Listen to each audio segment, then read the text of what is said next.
कि ये दिल्ली की एजेंसियां जो हैं ये वाकई बड़ी बड़ी एजेंसियां हों, लेकिन हम लोगों में से भी दिमाग कोई कम नहीं है, हम भी इनको उल्टा फंसा सकते हैं। मैं भी मानता हूं कि जिस असेंबली के लिए हम इलेक्शन लड़ने जा रहे हैं ये वो असेंबली नहीं है जो हम चाहते हैं, लेकिन ये असेंबली जरिया बनेगा उस असेंबली को हासिल करने के लिए जो असेंबली हमारा हक बीरवा से लड़ा है। मैं शायद इस बार भी बीरवा जाऊंगा। इन्होंने उस जेल के कैदी को पहले गांदरबल से कागज भरवाए, फिर सुबह सुबह दौड़ के उन्होंने उसको बीरवा पहुंचाया। मैंने तैयारी रखी थी बड़गाम के, उनको धोखा मेरी इसमें खराब थी कि वो जीता मैं हारा, लेकिन मुझे इसमें साजिश नजर नहीं। पिछले 2-3 दिनों से अब मुझे शक होना शुरू हो रहा है कि शायद वहां पे भी राम ने कुछ डाला है। तो मुझे समझ में नहीं आता इस पूरे माहौल में सिर्फ जेल से लोग मेरे खिलाफ कागज क्यों भरते हैं? तमाम सीटें छोड़ के उसने कहा नहीं मैं गांदरबल से लड़ूंगा। यहाँ बैठे तमाम नेशनल कॉन्फ्रेंस भाइयों, बुजुर्गों, नौजवान साथियों, अस्सलाम वालेकुम।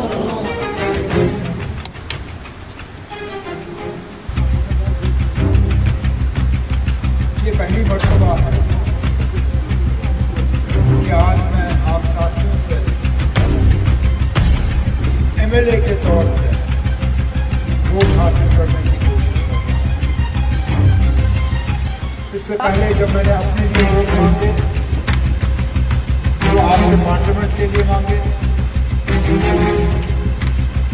जब आपसे एमएलए के वोट मांगे तो अपने सीनियर साथी में अल्ताफ साहब को, लेकिन आप 11 हल्के यहाँ ननर डिलिमिटेशन के दौरान आपको कंगन से काटा, गांदरबल में जोड़ा। मैं वज़ीर गांदरबल नेशनल कॉन्फ्रेंस के उम्मीदवार के तौर पर आपका अपने असेंबली हल्के में खैर मकदम करता हूँ और आपको ये यकीन दिलाता कि जिस तरह आपकी खिदमत जनाब मियां अल्ताफ साहब ने की, आपकी नुमाइंदगी मियां अल्ताफ साहब ने की, उनके खानदान ने की, बिल्कुल उसी तरह अगर अल्लाह ने चाहा और मुझे मौका मिला, मैं और मेरे तंजीम के साथी, मेरे खानदान जो है, हम आपकी नुमाइंदगी और आपकी खिदमत करते रहेंगे ताकि आपके मुताबिक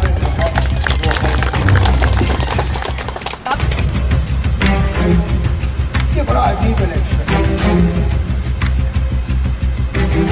मुझे पता था कि दिल्ली के जो हमारे लीडरान हैं वो मुझे पसंद नहीं करते, लेकिन इतना ज्यादा वो मुझसे नफरत करते हैं, मुझे पसंद नहीं करते, इसका अब मुझे एहसास हो गया है। पिछले दिनों जब मैंने बारामूला से इलेक्शन लड़ा, जेल से एक उम्मीदवार खड़ा हुआ, मेरे खिलाफ कागज भरे, फिर मोबाइल फोन से अपनी आवाज रिकॉर्ड की, जगह जगह पहुंचाया। इलेक्शन का नतीजा आपके सामने है। मैंने उस वक्त ये समझा कि ऐसे इसने पहले भी इलेक्शन लड़ा है, इस बार फिर उसने अपनी किस्मत आजमाई।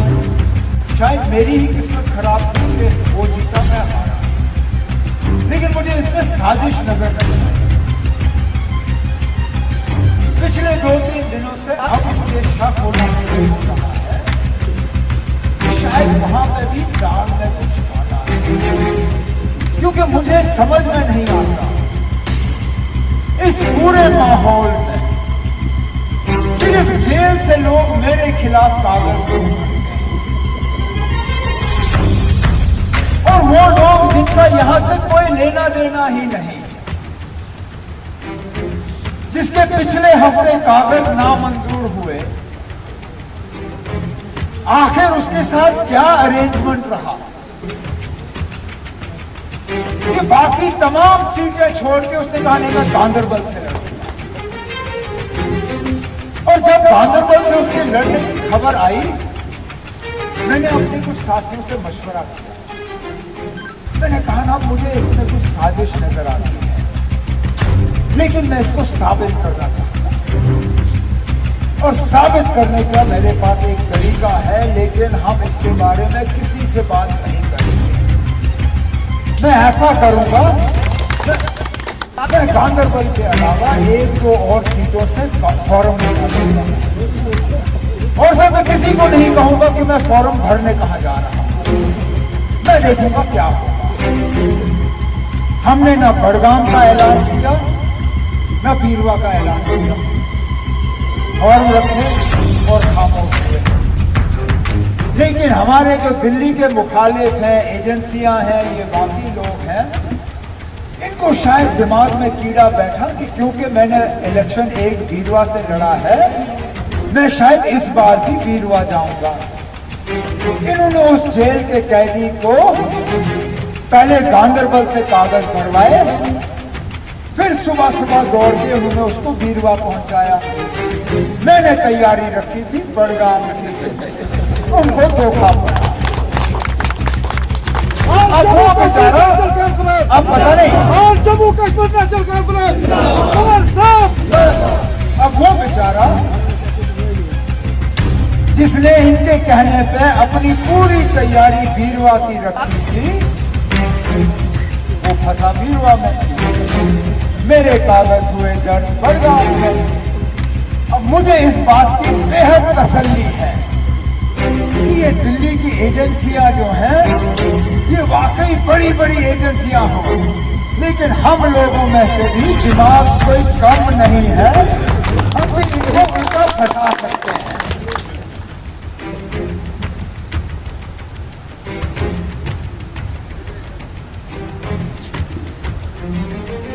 नतीजा वो पहले अल्लाह ताला तय करेगा, फिर गांदरबल के लोग तय करेंगे इंशाअल्लाह इंशाअल्लाह। ये पहली मर्तबा नहीं है कि मैं अपने आप को आपके नुमाइंदे के तौर पे पेश कर रहा हूं। तो इसलिए ये कहना कि कोई यहां से आया है, वहां से आया है, बाहर से है या अंदर से है, देखना ये है कि अगर मैंने आपके लिए कुछ काम किया है या नहीं। जब आपने अपने नुमाइंदे के तौर पे मुझे भेजा, उसका आपको फायदा हुआ या नुकसान, और मेरे जाने के बाद क्या बेहतरी आई या खराबी आई।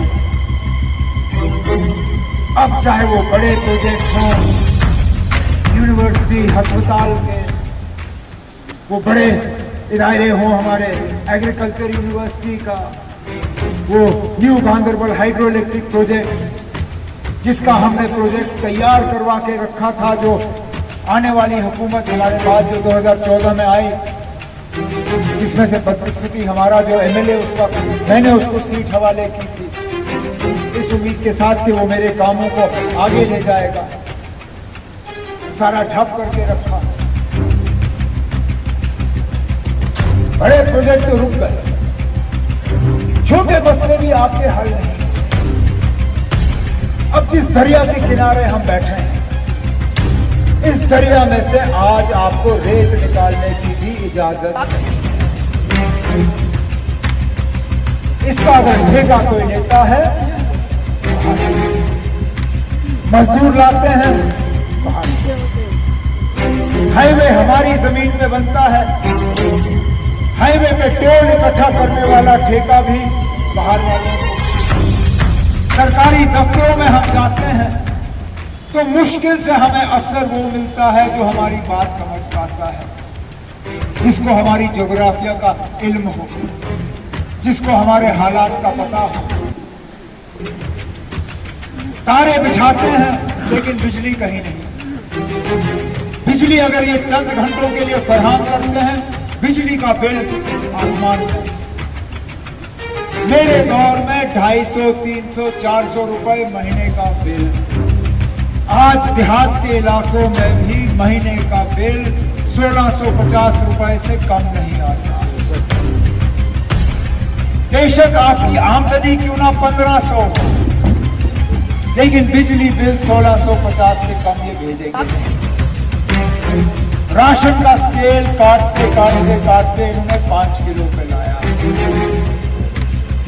मिट्टी का तेल राशन कार्ड से गायब, चीनी राशन कार्ड से गायब। हर घर में बिजली का मीटर जो है डिजिटल। अब उनको बिजली के मीटर से तसल्ली नहीं हुई, अब कहते हैं हम घर में पानी का भी मीटर लगाएंगे। साफ पीने का पानी मुहैया होता नहीं, फिल्टर स्कीम इनका चलता नहीं, लेकिन बिजली का मीटर और पानी का मीटर लगाने के लिए ये लोग निकल आए। शेर कश्मीर ने विरासत में हमें बच्चों के लिए मुफ्त तालीम दी, इन लोगों ने उसको घटा घटा के उसको रद्द किया। अब हमने अपना मंशूर लोगों के सामने पेश किया। मैं सिर्फ इस बात पे नहीं जाता हूं कि हमने क्या किया है इसलिए हमें वोट दो। हम ये कह के वोट मांगते हैं कि हमारे इरादे क्या है, हमारे वादे क्या है, हमारा मंशूर क्या है, हम क्या हासिल करना चाहते हैं आपके लिए, जिससे कि ये तबाही और बर्बादी जो है इससे हम ऊपर उठें।